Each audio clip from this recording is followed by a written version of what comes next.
You're alive. All right.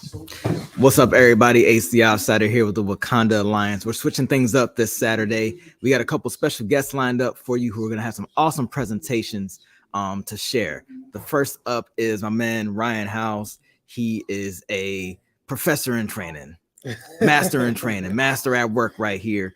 He's got a presentation called Say What? And that's a fantastic title that you have for your joint. So I'm super excited for that. And then later on, we got our brother Baba Ang, an elder here in Buffalo, New York, who's going to be presenting as well. So it's going to be an exciting day. So Ryan, I'm going to let you take it from here. You ready? Yeah, absolutely. You got the floor, fam. Yeah, we can get started with it. Let's get. I'll do the hard part. You do the easy part. Yeah.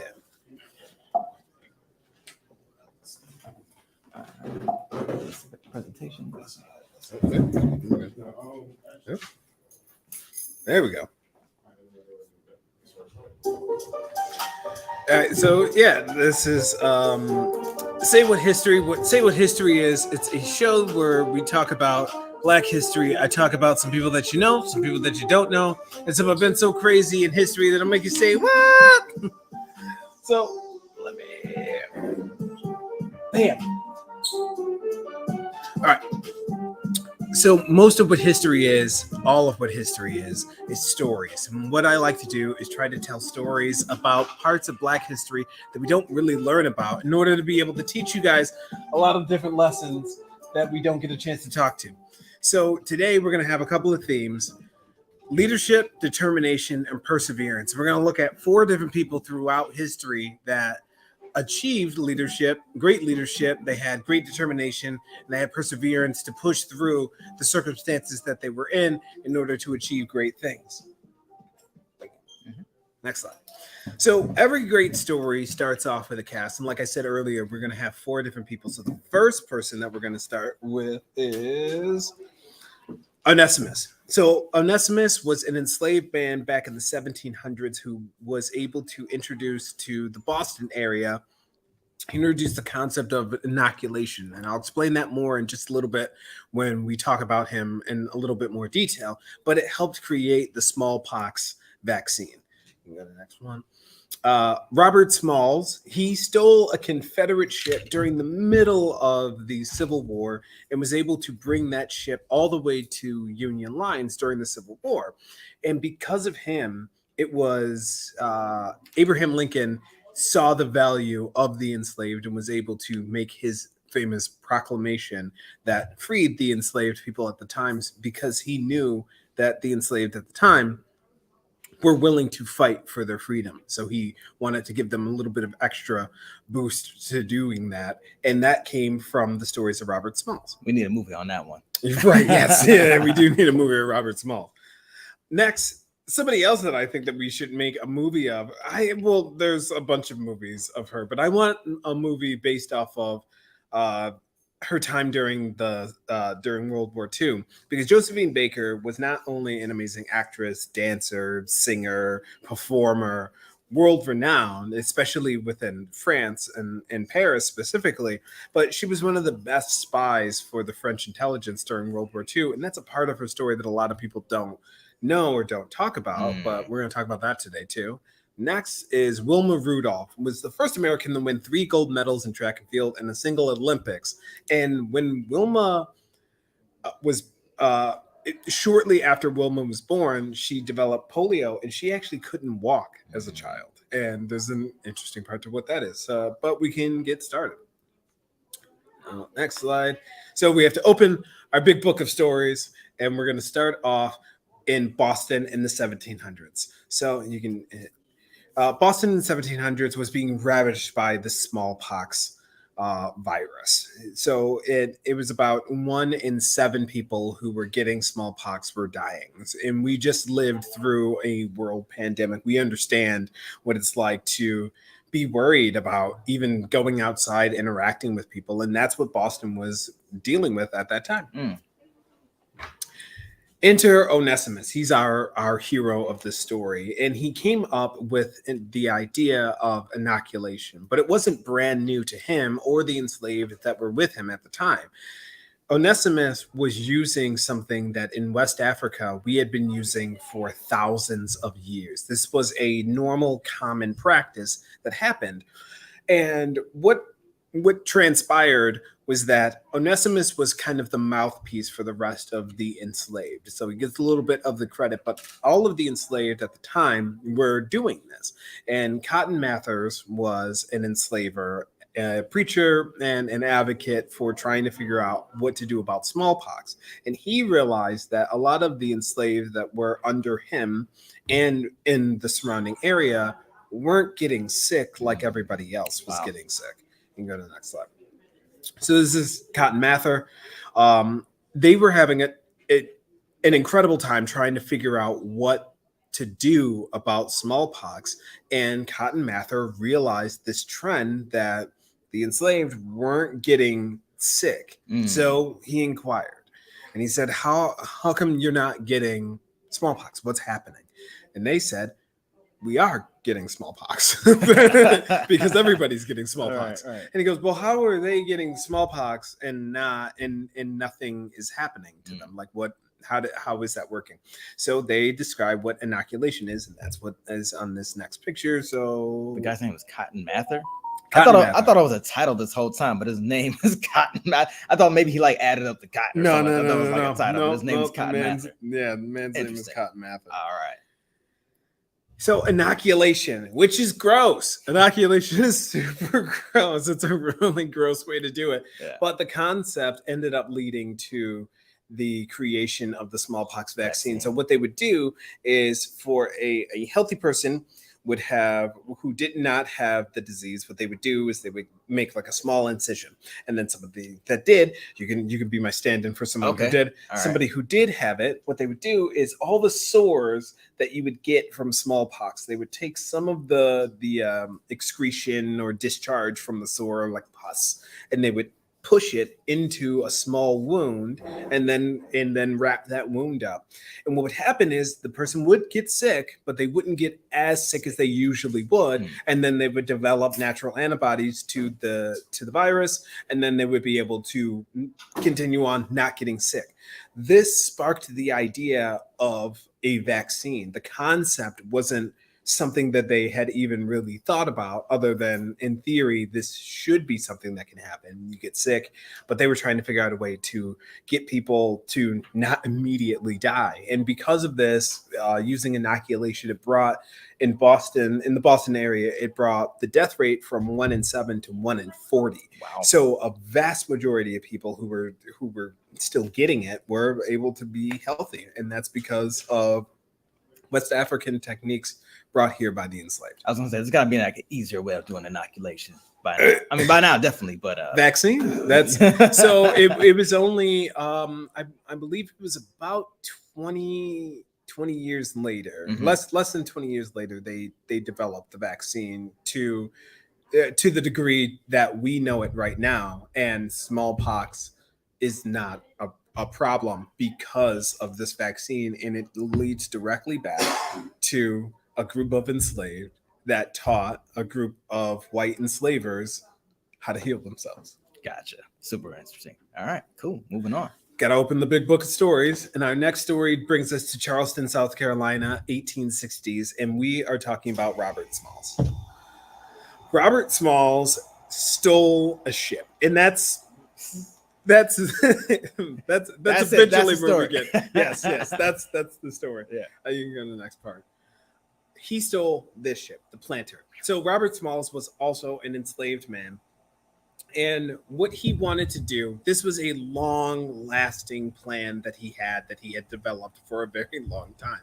Robert Smalls was stationed on the Planter, but he noticed a couple of things. He noticed that the white enslavers of the Confederate ship would leave at night to go sleep on shore, and the enslaved were the only ones that were supposed to watch over the ship. So they left the enslaved on the ship because they thought that the enslaved were too unintelligent to figure out how to build the ship. But Robert Smalls learned everything he could about piloting this ship. He learned everything he could about the harbor, about Charleston Harbor. He learned everything that he could about how to navigate out of the harbor. Keep going. So this was the seizure of the planter on May 13th, 1862. Robert Smalls and enslaved aboard the planter. They took it, they piloted the ship out, and they had to pass through a bunch of Confederate lines. So they had to show different hand signals, they had to give different warnings, different things like that in order to be able to go past these certain checkpoints. And I'll show you guys in just a second where they had to go. So they would have to go from Charleston up where it says the battery, all the way down to where it says the main channel. So they had to get all the way through there, but they also had to pass through past Fort Sumner. They had to pass all of these forts going by. And that was kind of a problem. You can keep going. So that little boat up there, that's where the ship started. Go to the next one. They would end up going past Fort Sumner, and then they would continue on to Cummins Point, where the Union would catch them. They planned to go to the Union lines, and their biggest plan was that if they ever got caught by the Confederacy. Now the Confederacy realized shortly thereafter that they had escaped with the ship. Sometime around like the next morning, they realized that they had stolen the ship, and they were starting to look for them, but they had no idea where the ship went. But had they gotten caught, they were going to do this: blow up the ship. They rigged the ship with explosives because the planter was a Confederate supply ship. So it had a lot of ammunition on it. It had a lot of gunpowder on it. And what they did was they rigged the ship in such a way that all they had to do was light one simple fuse, and it would have blown up the entire bottom of the ship had this happened. So the plan was, if they were going to be caught, they would let the Confederate Army board the ship, and then they were going to blow up the entire ship. They didn't have to do that because Robert Smalls was able to actually get away and get to the Union lines, and the Union soldiers who caught them brought all this information back to D.C., back to Washington, back to a president that we all know of, Abraham Lincoln. And they sent this word and information up to Abraham Lincoln saying, the enslaved here are fighting back, and we need to do something about this. And Abraham Lincoln thought of an idea to release the Emancipation Proclamation. Woo. So this leads directly to the Emancipation Proclamation because of events and acts like this. And Robert Smalls was one of the bigger events and was one of the kind of last straw of events, because what he did was, not only did they steal a ship, they stole a bunch of crew, and they stole a bunch of ammunition, supplies, and things like that. It really, really, really hurt the movement in Charleston. And they did this all on their own. Wow. So this idea that because they did this all on their own, what if we gave them resources? Because at the time, even the Union Army didn't allow for enslaved or even free Black people to be in the army. They didn't want that because they did not want to arm up a bunch of Black people that were outnumbering them at the time. But on the eve of basically starting to lose the war, Abraham Lincoln had to figure out something, and he came to the conclusion that the ingenuity of Black people at this time and the want and need for freedom was so great that he said, I'll just lie and tell them that they're free, and let's see if we get a bunch of Robert Smalls. Wow. So we can hit the next one. That's incredible. Yeah, I'm just thinking about this story. I think we need a Robert Smalls Day for like May 13th. That's when it happened. Yeah. What? Yeah, we need a Robert Smalls. We need a Robert Smalls Day, y'all. Yeah. I think honestly, I think we need like a movie of it. Like, sure. I mean, yeah. I could see a gritty movie with them, like this kind of Ocean's 11 meets something. Yeah. Forrest Whitaker, man. I think he's a fantastic cast for that. Yeah. All right, gotta open the big book of stories. Next one.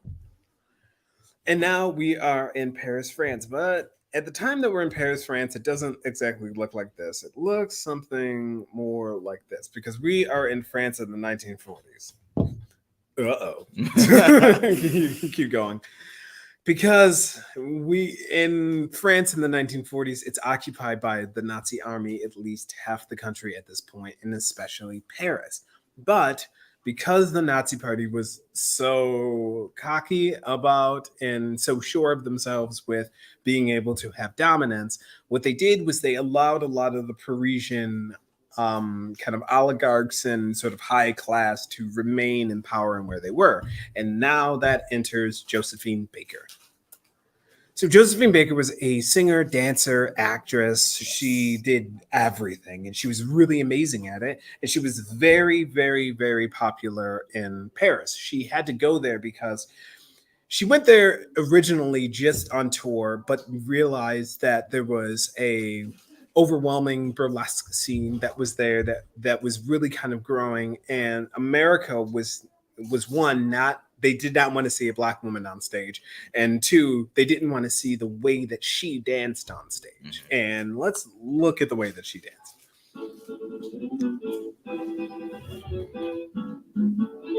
I mean, scandalous. Horrifying. I mean, it is.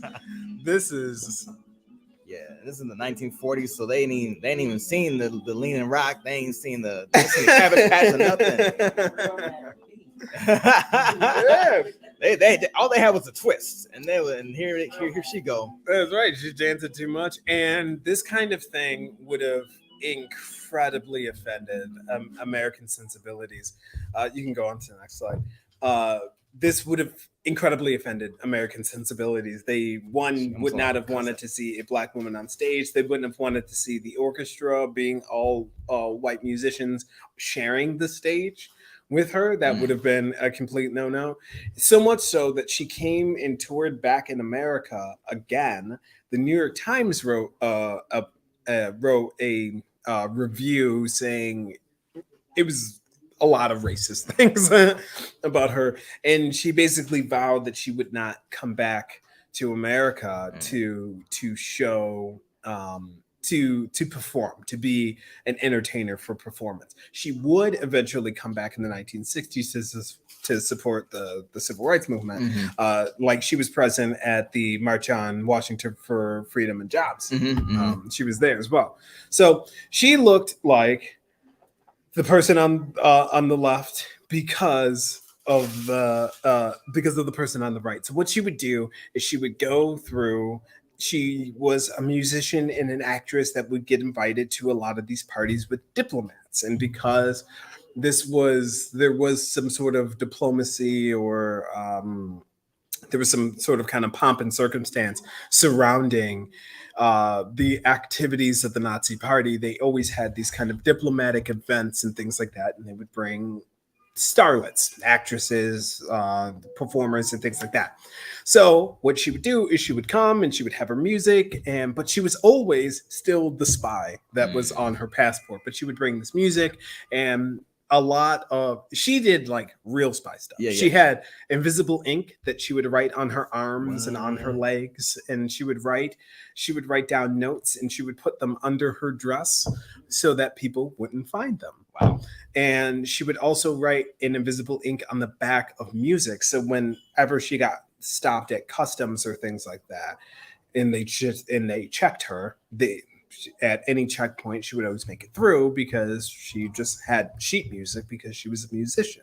And she led to gathering information that would be vital to D-Day and things like that.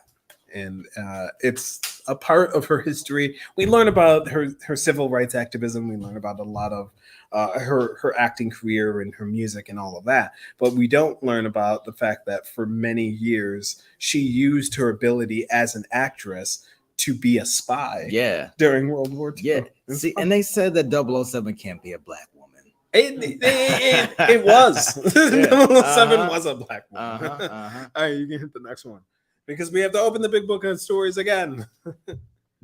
We're going to talk about Wilma Rudolph. So now we're making it all the way from the 1700s all the way up to the 1950s, 1960s, when Wilma Rudolph is born. So like I said earlier in the introduction talking about them, Wilma Rudolph was born in rural Tennessee. and she developed polio at the time.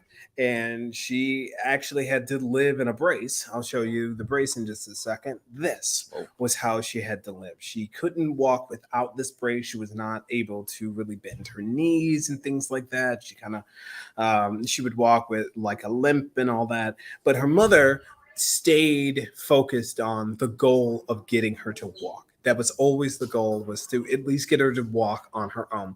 So special massages and things like that, using the community, the Black community around her, had a lot of holistic things that they tried. In addition to driving almost 50 miles, well, traveling almost 50 miles a week in order to go to a special doctor that was a couple of towns over from where they were every single week, her mother tried and continued on to make sure that she was able to walk. And by the age of 12, she was able to walk, and not only walk, but she instantly became an amazing athlete. Wow. She was an amazing basketball player. But the reason why she was such a good basketball player is because she was very fast. And at the age of 14, she started breaking records in her high school. And she got noticed by the Olympic Committee. So next slide. At the age of 16, she would go to it is I believe that's Melbourne. Okay. Melbourne. She would go to the Olympics, and she got bronze in that Summer Olympics. And she trained and wanted to get her gold. So she trained for the Athens Olympics. That would have been 4 years later in 1960. And she trained to get that. And she actually not only won gold in one race, but she won gold in 3 races. And not only did she win in those races, she won them all in the same Olympics, which made her the first woman and first Black woman to do such.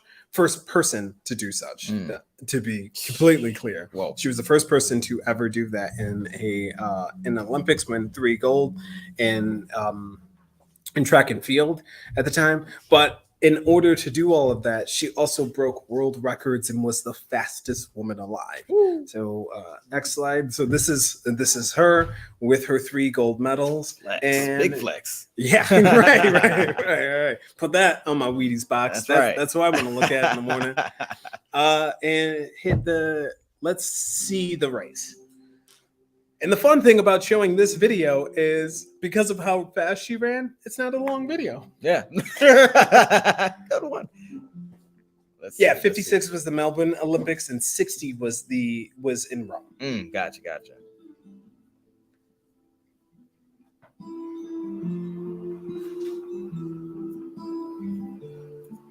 And I want you all to pay attention. This is the whole race.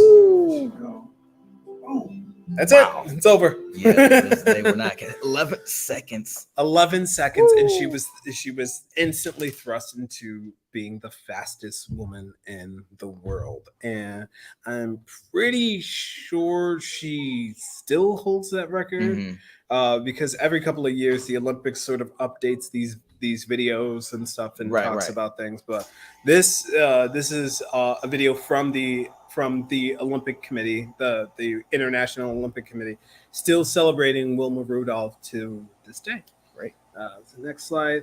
But as telling all of these stories, the biggest reason why I kind of started Say What History, the reason why I started Say What History and what I wanted to bring to people, especially to kids, is a lot of times Black history is relegated to just February.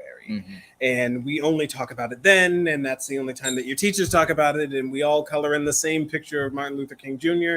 We learn about the peanut guy, and Rosa Parks was tired on the bus. Right. We learn the same few stories every once in a while. But what I want to get across is that Black history is American history. It's history that we should learn every single day.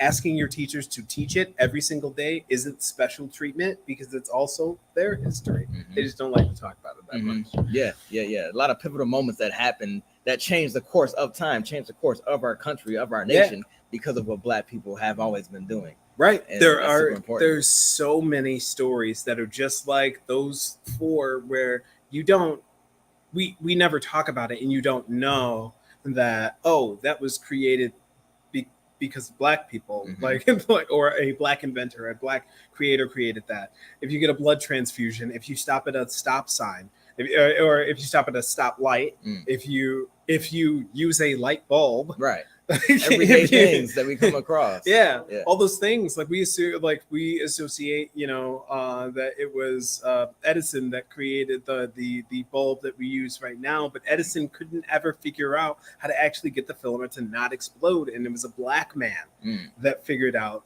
correct kind of materials to use to make sure that the filament didn't crack. If you look at patents that black people still own to this day, or did patent at the time, it's all created by it's all things that you don't think about. It's summertime, super soakers, Nerf guns, yeah, all created by black inventors. The super soakers is one of my favorite ones. That's a good one. Yeah. Like my so last story, then I'll be done my last departure. But super soaker was created because a hydraulics engineer was testing out a new pump that he had created, and so he pulled the lever and he was aiming it because it wasn't connected to the system that it was supposed to use, and he understood that it was going to just shoot water out of it. So he pulled the lever and aimed it into his bathtub, and it was fun. And he's there for an hour, just like playing around with it. And he's like, what is this thing? And the Power Drencher 3000 was created, and then he eventually, once he sold it, I believe Mattel owns it. But once he began to market it again and sell it, because it didn't do well for about 2 or 3 years. He couldn't get anybody to buy it or anything like that. But he rebranded it and came back a few years later. New colors, new design, a little bit more savvy, and called it the Super Soaker. Wow. And it has been the #1 selling summer children's toy since 1993. Woo. That's a long time to hold the title. That's at 30 years now. Wow. Yeah. Interesting. Number one thing. Created by a black, but it created by, and I love stressing this part, a hydraulics engineer that was messing around. Black people, when we don't try. He wasn't even trying. That's a good way to put it. Yeah. He was just really smart at something else, and he's messing around and created your favorite toy this summer. Amazing. Wow, Ryan, thank you so much for sharing this. I think we definitely got to come back to this whenever you have the next idea. I know there's so much more that you have. Yeah, I saw the secret files, y'all. I can't get the secret files yet, but I'm telling you right now, he got a spy kit his own. So this is gonna be super cool. Yeah. Do we have any questions before we move on about anything that we saw today? Anything y'all want to comment on? We had Robert Smalls, we had Josephine Baker, we had Rima Rudolph, and then who's the first person we started with? Onesimus. Yeah. That's a cool name. I know you mentioned a Robert Smalls movie. Who you getting to play Robert Smalls? You said Forrest Whitaker. I did. He kind of looked like Forrest Whitaker. Yeah. I would say I would say either Forrest Whitaker or Brian Henry. I forgot what's his last name. Brian Tyler Henry, right? That's his name. Brian Tyree Henry. Yeah, I think he would be great. Yeah. He's younger, you know what I'm saying? He's got a lot of range too. So the director writer is oh man, it's escaping me. I should know this. What's his name that wrote Black Panther and Ryan Coogler? Creed? Ryan Coogler. Okay, all right. That's who should write it. I'm down with that. I'm definitely down with that. Yeah, Ryan Coogler do an action movie? Of course he can. Word up. Well, hey, drop a comment in the chat to see if you have a good idea for who would be in a Robert Smalls movie. By all means, let's see if we can get that, pitch that, talk to Ryan Coogler or something. It's funny. I talked to Ryan Coogler a few weeks ago. Did you really? On Sway in the Morning. I called in because he was presenting something. And I just got to do my thing. I told him about Wakanda Alliance. He seemed pretty interested in this. So cool. Yeah.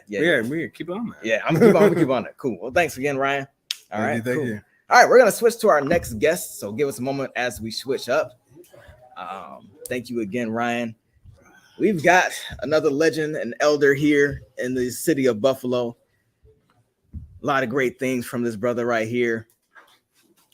He's brought his staff of the Ankh as well. That's just I feel it emanating from across the room over here.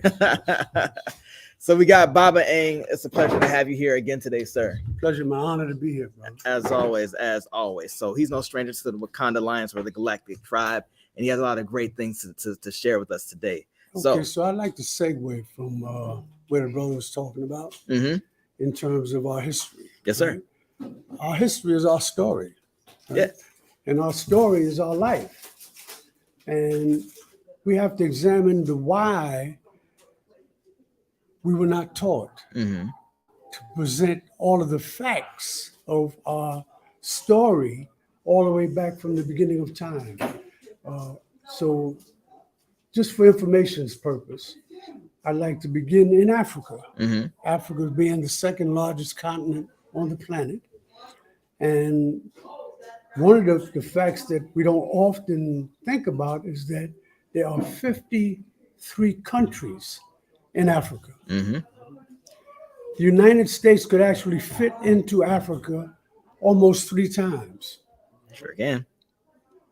So when you talk about the idea of majority and minority, African people, Black people are the majority on the planet. We are not a minority. That's it. Yeah. So it's how you think about your story, how you think about your life, that's very important. And the first question that you should ask is, if Black people knew the power of their intellect, the power of their spirit, the power of their ability, would we ever allow ourselves to be enslaved? Would you allow anyone to treat you less than if you knew that you were actually greater than the people who try to do you wrong?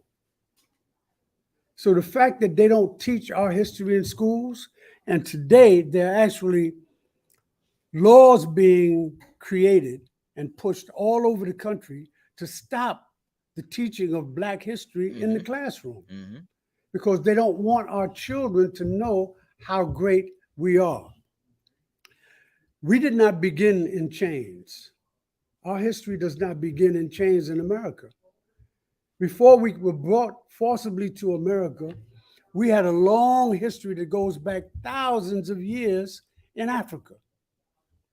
And I'm not just talking about things that we know like Timbuktu and Kush and things that you really hear about, but I'm talking about ancient Kemet, right? Ancient Kemet, the place that they call Egypt, that's in Africa. Those were African, those were Black people that created all of the sciences that we know, from writing to architecture to medicine to all of the liberal arts were taught in ancient Kemet. Yeah. All of the liberal arts, all of the sciences that we know, all of the ancient religions that we come forth with today began in ancient Africa, right? The idea of worship is an African idea. Right. Because African people had everything that we needed to exist and survive in the climate of Africa. When Europeans developed in the Caucasus Mountains, in the climate of the Caucasus Mountains, Europeans did not see a God as being benevolent, a God as being a giving God, a God as being a loving God. They saw wrath and violence from their environment. They had to kill in order to survive. They had to actually kill each other to survive. To put clothes on their back, they had to kill something. To eat, they had to kill something. To come together, a man and a woman, they had to actually be willing to kill something in order to survive. In Africa, we did not have that. In Africa, you didn't have to kill anything to clothe yourself. You didn't have to kill anything to eat. You did not have to kill anything or be violent in any way to survive, because everything was given to you by the Creator. Land of abundance. The land of abundance. So with that abundance, we began to see God in a very loving way. And who was more loving than the mother? And we begin the first deity that we recognize in African civilization is the woman, is the mother. That's it. And that's the earth, right? The symbol of the earth. And then the sky, we see the symbols coming from the earth to the sky and joining together to give life and abundance to humanity. Humanity, H-U-E, M-A-N-I-T-Y. And what does H-U-E mean? What is hue? Hue is not the absence of color, right? Right. Hue means that the melanin that the Creator blessed us with allows us to absorb rays from the sun. This is why the giving of the sun matches with the giving of the earth to join together, because we absorb the rays of the sun to create vitamin D. That replenishes not only our body, but our mind. Yeah. So this whole idea of greatness and giving and worship and God, and we begin everything with, giving all praise to the Creator of all, right? This is an African concept, right? We are African people. So we begin every gathering, every coming together that we join in, we begin with all praises due to God. And then we begin to relate to each other what it is that we need to survive in America. So the idea of language becomes very important, Brother Anthony. Yes, sir. Because language is how you think. And how you think is how you behave in the world, how you interact with the environment, right? Based on how you think. So the idea of blackness, for example, in the English language, because white people created the English language as a communication for them, right? We learned the English language in order to survive in America because they stripped us of our mother tongue. They stripped us of the African languages that had all of our value systems, that had all of our traditions, had all of our culture in our languages.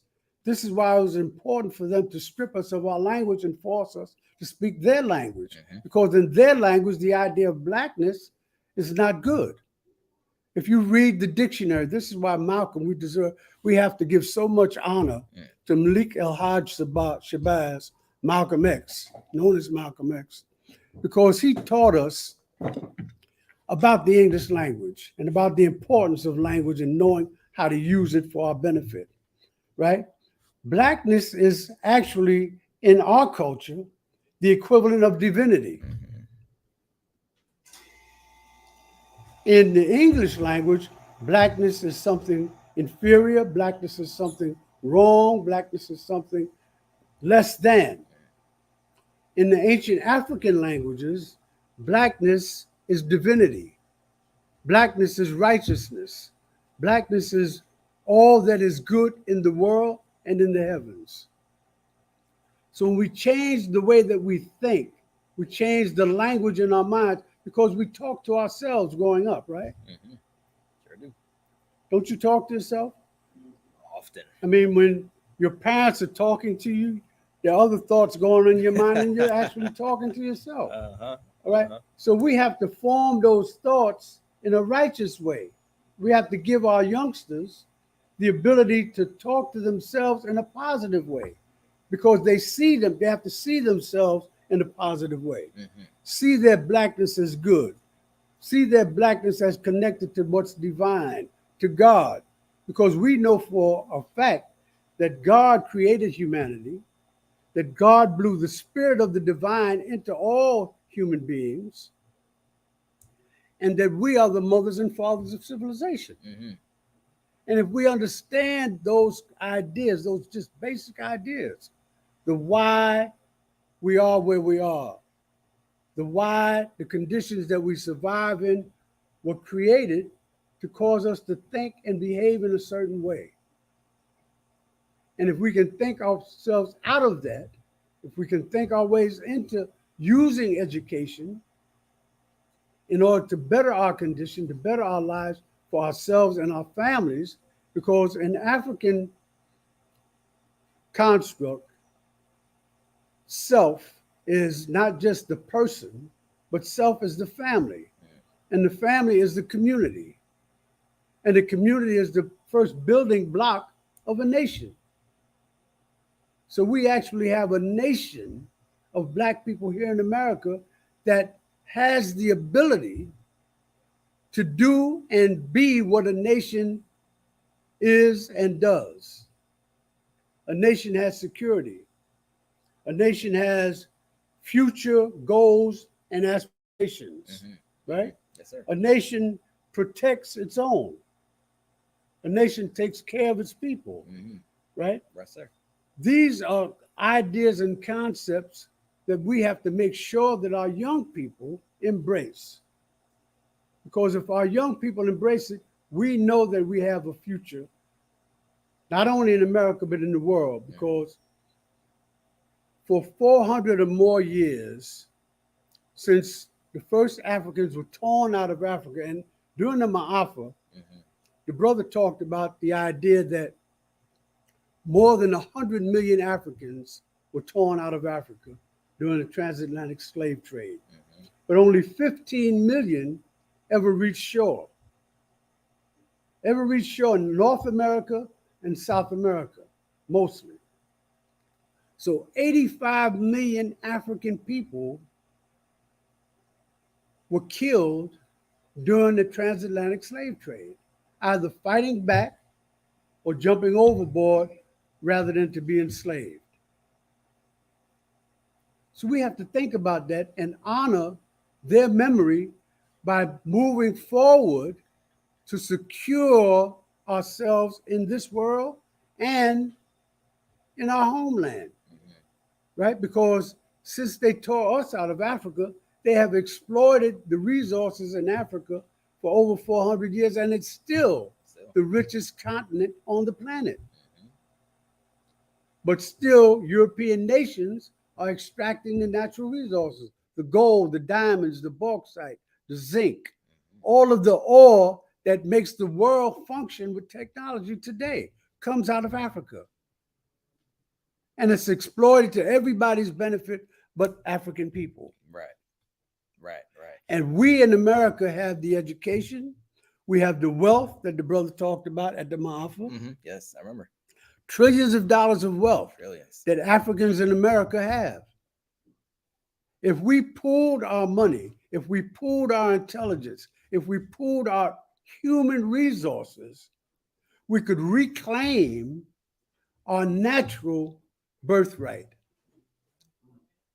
And our natural birthright is Africa and America, because the brother before me was talking about the inventions and the ingenuity of Black people during our enslavement.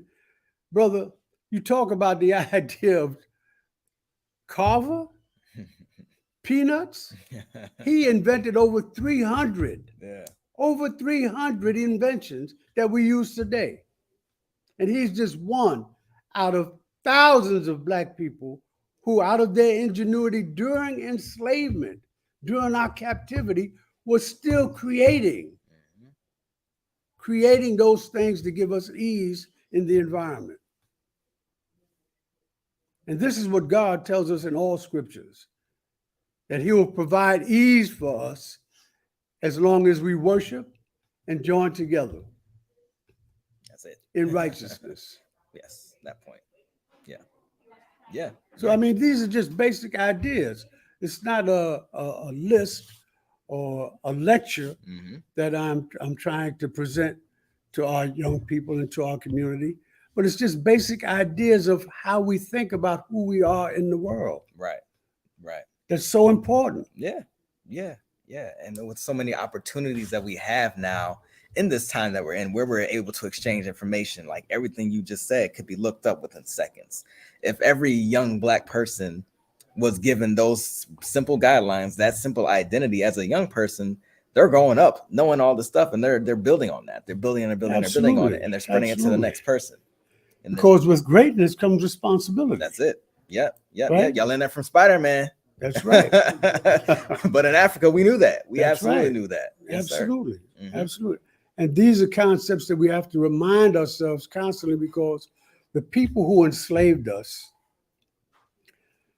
in order to maintain society as it is, they know that they can't teach us our history. Mhm. They can't teach Black young people how great our civilizations were and what came from those civilizations. Mhm.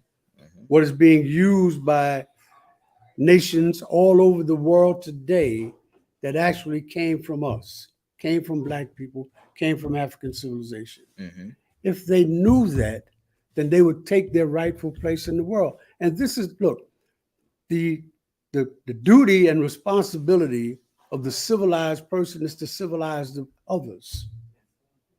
So our duty as righteous builders of civilization in Africa was to civilize the world, because at one time Africa controlled the world economy Mhm. Sure did. up until 1492 with the Moors out of North Africa. Africa controlled the world economy. That's when the European nations came together for the second time with an Asiento agreement to carve up Africa, to take us out of Africa, put us in North America, put us on plantations in North America, to build a European economy that would erase Africa's control of the world. And Africa's control of the world was not about suppressing and exploiting other people. Africa gave freely of our inventiveness and ingenuity.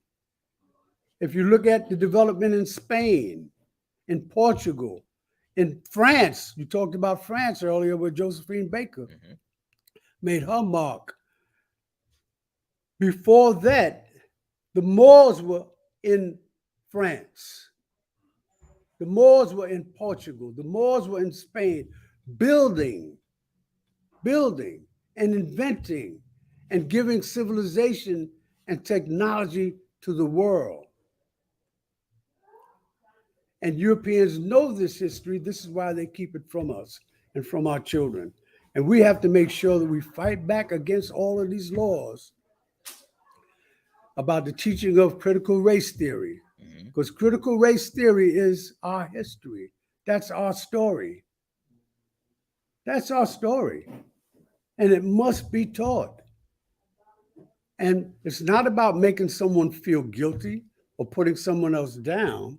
It's about telling the righteous history so that people can make amends. And I'm going to segue now into the idea of restorative justice. I'm a licensed restorative justice trainer and practitioner. And what I've come to is the idea of African-centered restorative justice.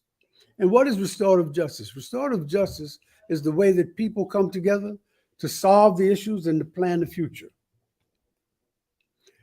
In ancient Africa, villages came together in a circle to talk about what was going on in the village. Families came together in a circle to talk about what was going on in the family.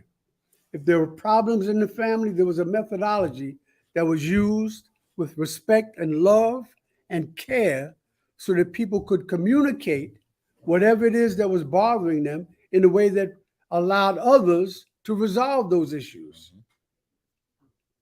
And we know as human beings today, especially in America, we have all kinds of issues and challenges among us. Oh, yeah.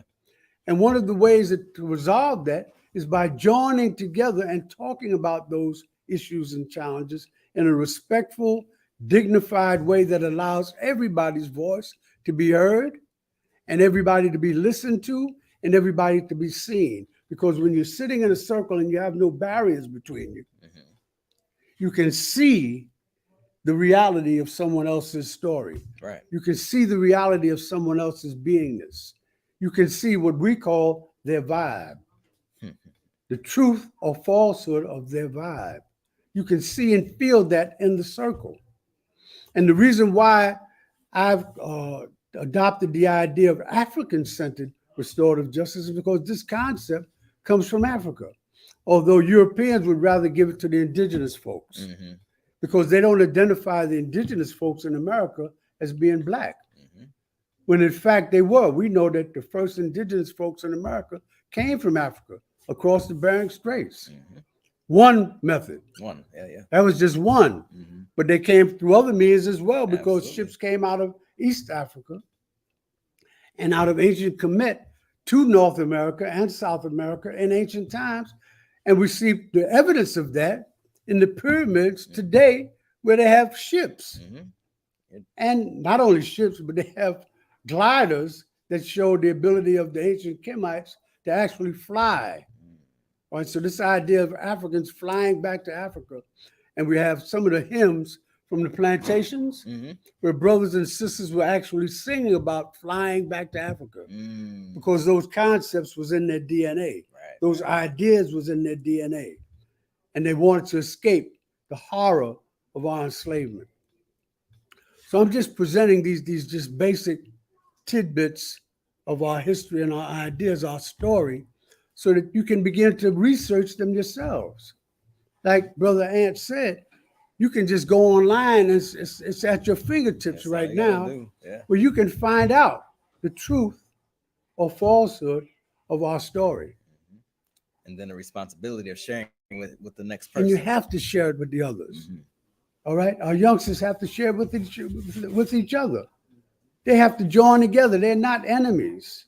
Our young people in our community are not enemies to each other. They are brothers and sisters that have to come together, because right now we need everybody at the front line ready to fight. I'm talking about fight with your intellect, fight with your spirit, fight with your body if necessary. Because black people have been under siege Yeah. since our enslavement. And I want us to really think about that. Mothers, fathers, uncles, aunts, cousins. Responsibility is to make people aware of our struggle, make people aware of what it is that we have as a responsibility to contribute whatever it is that we have. And all of us have something to give to contribute to the struggle. None of us are better than the other in intellect, in spirit, in physical ability. 100%. And we all have to join that together. And when we join that together, we have everything we need. Nobody's coming to save us but us. That's it. Right. And so I do have another name in the community here in Buffalo. Some of y'all know me as Ace Anthony. My other name is Brother Sankofa, which was Brother granted to me Sankofa. by Baba Aang and all the others in the community. And Sankofa, as we've learned in the Wakanda Alliance, means to what? Go back and get it. That's right. We got to go back and get it. That's the only way we can bring it forward and push it forward. Right. So when you go back and get it, that's just part of the battle. You don't go back and you don't leave it there. You don't just visit it and walk away from it. You go back, you get it. You bring it, you put it, you bring it into yourself, and then you carry it to the next. Right. And we got to keep doing that. That's the only way we find out. Right. That's the only way we find out about our identity. That's the only way we find out about what was done to us and what was done to keep us from knowing what we did. Right. Like with Robert Smalls. I wasn't hip on Robert Smalls. I was hip on George Washington Carver, which is also great. But if all the kids knew that we had a revolutionary like Robert Smalls, like all the other revolutionaries that we had, and that's just during our enslavement. You want to go back even further and you want to see who we were as African kings, African queens, not just in ancient Kemet, but in ancient Ghana, ancient Nigeria, South Africa, Rwanda, any of these other places, all over the continent or all over the world. You want to go to South America and see what we were doing there, North America, right? And so that's what we're talking about when we say we go back and we get it. Right. That's that we have a Wakanda, but our idea of Wakanda is past, present, and future. It's not just a future. It's not just on a comic book page in the present. It is past, present, and future. Well, as Malcolm El-Hajj Malik Shabazz said, that although we were not born in Africa, Africa is born in us. Yep. Right? Yep. So we in America have a claim to our nationality. That is our nationality. Yeah. And once you wake that up inside of yourself, it's in your DNA. It's in your coding. That's all you got to do. You got to go back and get that. You got to go back and get that as well. So yes, Baba Aang, thank you again for your words here today. Thank you, as Sankofa. always. Yes, sir. I Yes, sir. appreciate you, brother. Yes, sir. We'll have you back here soon. All right. Yes, sir. Thank you. Is there anything you want to announce going forward? Anything you have coming up Well, that you're doing? Prisoners or- of People 2 is the organization that I'm program director of. My wife, Kareem Amin, is the executive director. We meet the last Monday of every month on Fillmore Avenue. Okay. Fillmore Avenue, Fillmore and Glenwood, 1423 Fillmore. And the basis of our organization is education and advocacy. Education about criminal justice system and how that impacts us, how police violence impacts us, how prison and jails affect our community Mhm. more than anybody else.